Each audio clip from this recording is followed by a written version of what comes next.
इतने रूल सीखने के बाद भी, इतना रिवीजन करने के बाद भी ग्रामर सेक्शन में मार्क्स कम क्यों रह जाते हैं? इतने सारी वीडियो देखी, इतने सारे रूल्स पढ़े, मार्क्स फिर भी कम आए हैं। आपको पता है इसकी वजह क्या है? इसकी वजह ये है, हम रूल्स को रट लेते हैं, उन्हें यूज करना नहीं सीखते। और इसी वजह से जब सेंटेंस एग्जाम में दिया जाता है तो वो हमारा गलत हो जाता है। कुछ सही हो जाते हैं, कुछ गलत हो जाते हैं। आप जानते हैं कंपटीशन में नेगेटिव मार्किंग होती है और नंबर हमारे कम हो जाते हैं।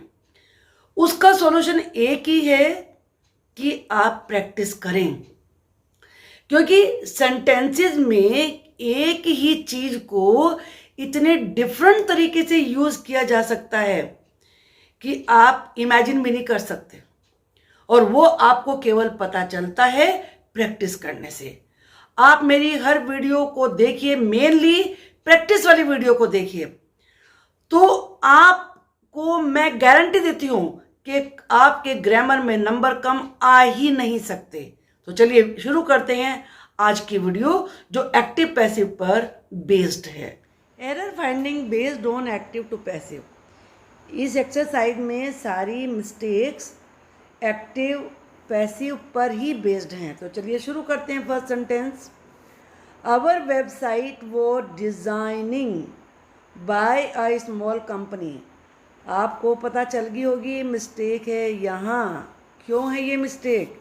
क्योंकि सभी पैसिव वॉइस में थर्ड फॉर्म यूज़ होती है वर्ब की, और यहाँ आईएनजी वाली फॉर्म है। तो ये क्या बनेगा इसका? अब हमें आईएनजी वाली लगेगा कि एक स्मॉल कंपनी के द्वारा हमारी वेबसाइट को डिज़ाइन किया जा रहा था।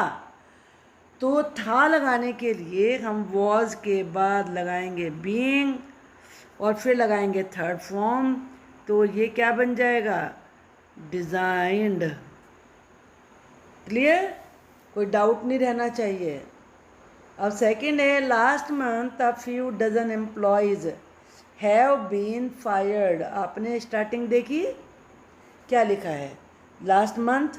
जब लास्ट मंथ काम हो चुका तो हैव क्यों आएगा? जब किसी भी सेंटेंस में लास्ट लिखा, लास्ट मंथ, लास्ट ईयर ऐसे लिखा हुआ होता है तो वो जाता है सिंपल पास्ट में, और सिंपल पास्ट में वाज वर्ब के साथ थर्ड फॉर्म लगता है पैसिव वॉइस में।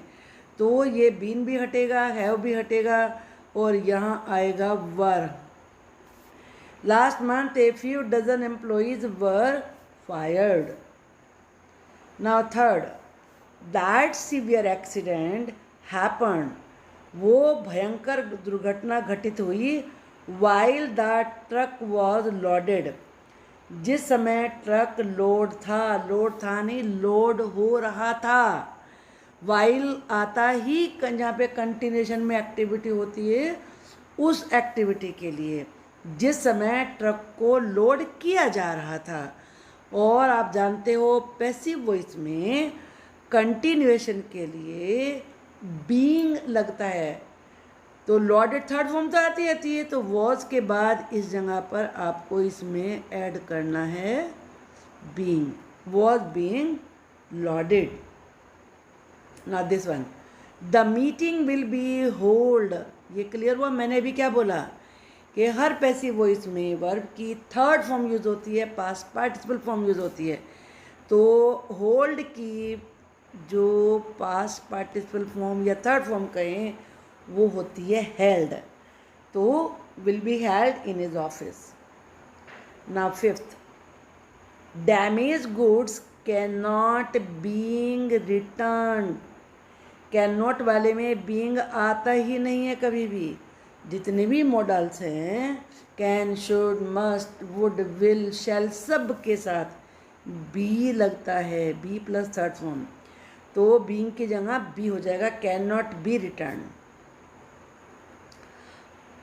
What would answer? आप क्या जवाब दोगे अगर तुमसे ये क्वेश्चन पूछा जाता? तो वर्ब के साथ क्या आना चाहिए? Third form. ये बनेगा आस्क्ड। वाज वर्ब के साथ आईएनजी फॉर्म एक्टिव वॉइस में होती है। तुम थोड़ा ना क्वेश्चन पूछ रहे थे, तुमसे पूछा जा रहा था, पूछने वाला कोई और था तो वाज वर के साथ थर्ड फॉर्म आएगी यू के साथ, तो वर ही लगता है, you were asked. Next question, Spanish is spoken, ये तो आप समझ ही गए होंगे, स्पीक की थर्ड फॉर्म स्पीक्ड होती नहीं है, स्पोकन होती है। तो यहाँ आएगा Spanish is spoken in many countries in south America. The machine is out of order, out of order ये इडियम होता है, इसका मतलब होता है चल नहीं रही है। एंड हैज़ बीन रिपेयर्ड, अब यहाँ पर हम कैसे इसको करेंगे, has been repaired, machine out of order है, चल नहीं रही है, तो रिपेयर किया जाएगा। अगर उसे रिपेयर कर दिया गया तो वो आउट ऑफ ऑर्डर कैसे हुई, तो मशीन आउट ऑफ ऑर्डर है, काम नहीं कर रही है, उसे रिपेयर किया जाएगा। तो इसलिए हैज की जगह आएगा विल और फिर लगेगा be, will be repaired. The spare parts have been ordered yesterday, yesterday देखा, हैव क्यों आएगा फिर, हैव तो प्रेजेंट टेंस में आता है, तो ये कल ऑर्डर किए गए थे, तो हैव हटेगा, बीन हटेगा और आएगा वर।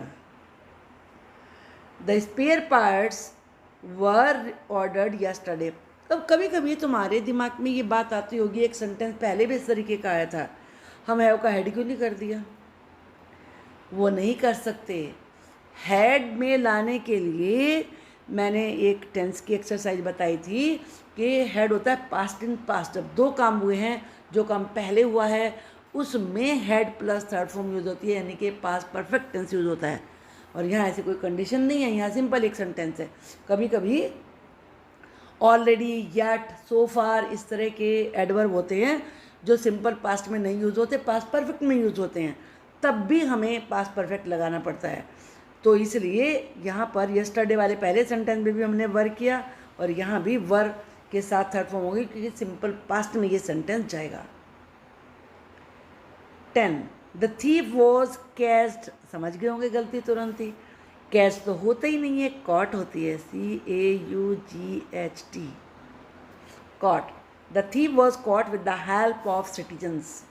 इसे देखिए आपको समझ में आ गए होंगे, प्रैक्टिस करिए, पैसिव वॉइस बहुत इंपॉर्टेंट होता है actually.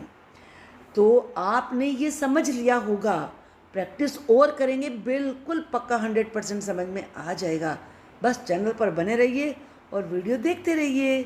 Thank you for watching the video.